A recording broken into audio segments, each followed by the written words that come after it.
তো দর্শক আসসালামু আলাইকুম। আমরা আজকে আসছি রাইনিপাড়া এই মাঠের মধ্যে, যে মাঠে সব কিছুই আবাদ হয়, ধান থেকে শুরু করে ধান, পাট, ভুট্টা, পেঁয়াজ সব কিছুই আবাদ হয়। দেখেন, বিষয় হচ্ছে ধান কাটছে। আমার একটা সন্দেহ হলো দেখে যে কাঁচা ধান কী জন্য কাটছে। তো এটা দেখে আমি নেমে আসলাম যে এই চাষি ভাইয়ের সঙ্গে কথা বলি যে কাঁচা ধান কী জন্য কাটছে। ভাই আসসালামু আলাইকুম। ভাই আপনার নাম? মহাসিন। আচ্ছা, আপনি যে ধানটা কাটছেন এই ধানটা কিন্তু পুরাটা পাকি নাই, তো এই কাঁচা ধান কি জন্য কাটছেন? কাঁচা ধান কাটতেছে যেহেতু এখনো বৃষ্টি হয়নি। আচ্ছা আচ্ছা বৃষ্টি হলে পরে ধানটা তো নষ্ট হয়ে যাবে। আচ্ছা, নষ্ট হয়ে যাবে, তারপরে শিলাবৃষ্টি হলে তো ধান তো পাওয়াই যাবে না। শিলাবৃষ্টি হলে পাওয়া যাবে না। তারপরে যারা তো পাট হতো, হ্যাঁ হ্যাঁ, পাটও তো এখন রোদ শীতে পানির লেয়ার নাই। মেশিন, এই যে মেশিনের লেয়ার পাওয়া যাচ্ছে না। না না, মেশিনের লেয়ার তো পাওয়া যাচ্ছে না। আচ্ছা আচ্ছা, যাতে রোদের শীতে পাটটাও জ্বালাচ্ছে না, হ্যাঁ হ্যাঁ, পাটটা নষ্ট হয়ে যাচ্ছে। আচ্ছা আচ্ছা। ধানের ফলন কেমন হচ্ছে, দাম কেমন পান এবার, কেমন কি আশা করছেন? মোটামুটি যাই পাচ্ছে, অধিক লাভ তো পাচ্ছে না। আচ্ছা আচ্ছা, এক মন ধানে হইলো 30 কেজি চাল হয়। আচ্ছা আচ্ছা, এই চাল ধান যে যাই হচ্ছে, এই চাইলে আবার ভিন্ন নামে বিক্রি হচ্ছে। বিক্রি হওয়ার কারণে আমরা তো দাম ঠিক মতন পাচ্ছি না। তাতে আপনারা ধান কত করে মন বিক্রি করেন? 1000 টাকা মন। 1000 টাকা মন, তাতে 1 কেজি ধানে চাউল হয় কতটুকু? 30 কেজি। 30 কেজি, আর 8 থেকে 10 কেজি গুঁড়ো হয়। 10 কেজি গুঁড়ো হয়, গুঁড়ো তো 18 থেকে 20 টাকা কেজি বিক্রি হয়। তাতে এক কথায় আপনারা গুঁড়োর দামও পাচ্ছেন না। না না, গুঁড়োর দামও পাচ্ছি না। তাহলে এই হলো আমাদের চাষিদের অবস্থান। দেখেন, 1 মন ধান বিক্রি হয় চাষির কাছ থেকে নেয় 1000 টাকায়, 1000 টাকায়, আর বিক্রি করে 1 কেজি চাল বিক্রি করে 70-75 টাকা। এই হলো আমাদের দেশের পরিস্থিতি। এটা তো আমাদের মুকাম তো কুষ্টিয়াতেই। হ্যাঁ হ্যাঁ, চালির বাংলাদেশে 2-1টা বড় মুকামের ভিতরে কুষ্টিয়াতে খাজানগর সবচেয়ে বড় মুকাম। তো সেই হিসাবে আপনারা ধানের দামটা একটু বেশি পাওয়া উচিত না? বেশি তো পাচ্ছি না। বেশি পাচ্ছেন না? না, এটা হলো এই যে সিন্ডিকেটের মাধ্যমে অসাধু ব্যবসায়িকরা কিনে নিয়ে যা মজুত করে। আচ্ছা আচ্ছা, বেশি মুনাফা লাভে ধরেন যে সিন্ডিকেট করে বিক্রি করে।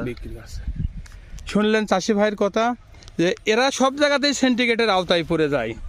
যে এই ধান এই রৌদ্রের মধ্যে দেখেন এই চাষি ভাইরা যে কষ্ট করে এই ধান ফলাচ্ছে, দেখেন এই ধান পাকার আগে চাষিরা শরীর পেকে যাচ্ছে রোদিতে। দেখেন কাঁচা ধান কাটে নিয়ে যাচ্ছে, তারপরেও সেটা তো সেই মুনাফা এরা পাচ্ছে না। এই মুনাফা লুটে নিচ্ছে সিন্ডিকেট অসাধু ব্যবসায়িকরা। দেখেন এই অবস্থায় এদের যে পরিস্থিতি, এটা সরকারের দৃষ্টি দেওয়া উচিত যে এই চাষিদের ফসলেই আমরা কিন্তু দুমুঠো ডাল ভাত খেয়ে আসি, আর এই অবস্থাতেই যদি এই সিন্ডিকেট কইরা এই ধানের দাম, ন্যায্য দাম যদি এরা না পায়, 1 কেজি চালের দাম এখনও 60-65 টাকা, 70 টাকা, কিন্তু 1 মন ধানে চাউল হয় হচ্ছে 30 থেকে 28 থেকে 30 কেজি। তাহলে এদের বাজারটা কোথায়, আর এরা কোথায় যা জমছে? শুনি দেখি এই চাষি ভাই কি বলে। আসসালামু আলাইকুম। ওয়ালাইকুম আসসালাম। ভাই, ওই জায়গা দেখলাম এক ভাই কাঁচা ধান কাটতেছে, আপনার সেই একই অবস্থায় ধানটা কিছুটা মাছরাঙা হয়েছে, কিন্তু এইগুলো তো পাকলে তো দানাটা আরো মোটা হবে। তারপরেও আপনি কাটছেন কি জন্য? কাটছি ভাই, গতবার যে শিলি পুরা ধান মার গেছে, আমার একাই 8 বিঘি গেছে। আচ্ছা আচ্ছা, তাহলে আমি তো 8 বিঘের মানে আমার এখানে যে টাকা খরচের টাকাও বাড়ি যায়নি। ও আচ্ছা আচ্ছা আচ্ছা, এবার অন্তত এখন মনে করতেছি যে কম বেশি যাই হোক তো যাবেই নি, কিন্তু বৃষ্টি বাদল এতদিন পালাম না, সেচ দিতে দিতে হয়রানি হয়েছে। এখন আবার দেখা যাচ্ছে কাটার মৌসুমে যদি মারে তাহলে সমস্যা। এই কারণেই ধরেন সেই অবস্থা। কেমন কি ফলন হবে আর দাম কেমন কি আপনারা পাচ্ছেন? দামের সাথে এখন হিসাব কাটিয়ে আগে উঠি যাওয়ার পর আচ্ছা আচ্ছা, ফলনও ধরেন এখন কিছু তো কম বেশি মায়ের হবেই। আচ্ছা আচ্ছা, পুরা ফলন হবে না।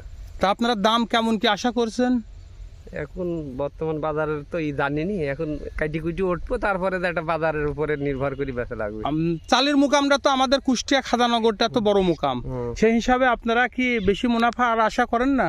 আশা তো সবাই করে, কিন্তু তারপরেও যদি এখন সরকারের সিন্ডিকেটের কারণে যারা এই যে আমলারা ব্যবসা করতেছে তাদের কারণে যে আমরা হচ্ছে গিয়া বাজারটা পাবোই এর কোনো নিশ্চয়তা নেই। আচ্ছা আচ্ছা শেষ পর্যন্ত দেখা যাচ্ছে অম্মই দেখা আছে প্রয়োজনে বেচা লাগে, দেখা যাচ্ছে কম বেশি আমার দরকার বেচা সেই ক্ষেত্রে বেচতে হওয়া লাগে। বিক্রি করে দিলেন। শুনলেন চাষি ভাইয়ের কথা, সবাই সিন্ডিকেটের আওতায় থাকে। এই রৌদ্রের মধ্যে এই চাষিরা যে ফসলগুলো ফলায়, তারপরও আমরা যদি এই সেন্টিগ্রেডটা সরকারকে নিয়ন্ত্রণ করতে পারবে না। সরকার না পারলে চাষিদের উপরেই ছেড়ে দিক।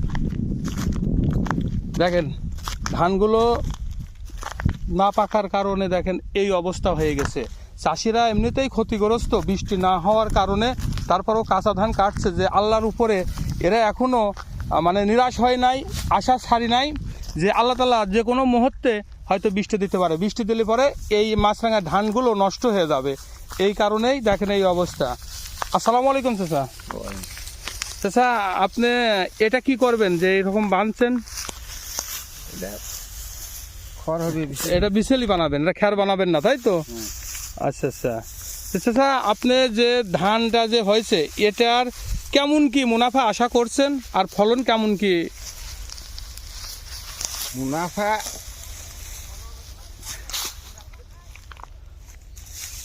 মলা ঢলা ধান হয়েছে ভালোই, আল্লাহ পাক দেশে ভালো। আল্লাহ ভালো দিছে। আচ্ছা দাম কি কেমন কি আশা করছেন? দাম তাতে কি চালের দাম কমবে? আপনারা যে এই ধান এই পরিশ্রম করে যে এই ধানগুলো এই করছেন, তাতে কি আপনারা যে আশা করছেন যে খরচপাতি হয়েছে এটা কি মেকআপ হবে? খরচপাতি মেকআপ হয়তো কারোরই হবে না। আচ্ছা আচ্ছা। এখন চাষি মানুষ তো এটা পেটের জন্য করাই লাগে। আচ্ছা,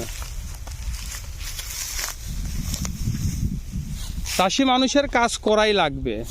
যত ফুটনি ভদ্রলোকের, এরা সিন্ডিকেট করবে, এরা দাম বাড়াবে, এরা ব্যবসা লুটে নেবে।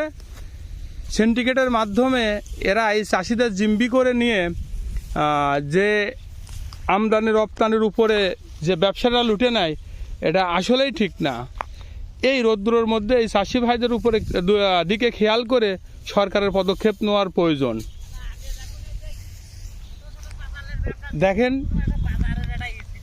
এখন কোনো বাজার নিয়ন্ত্রণে নাই। আমাদের কুষ্টিয়াতে এই খাদানগর চালির যে মুকাম, আর এই এলাকায় ধান চাষিরা যদি এই বিপাকে পড়ে, তাহলে এরা কত পরিমাণ কোন ধরনের সিন্ডিকেটের আওতায় এই চাষি ভাইরা পড়ে যায়।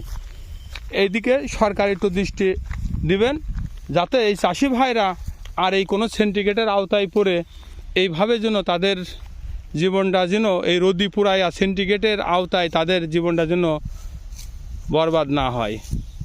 আল্লাহ হাফেজ।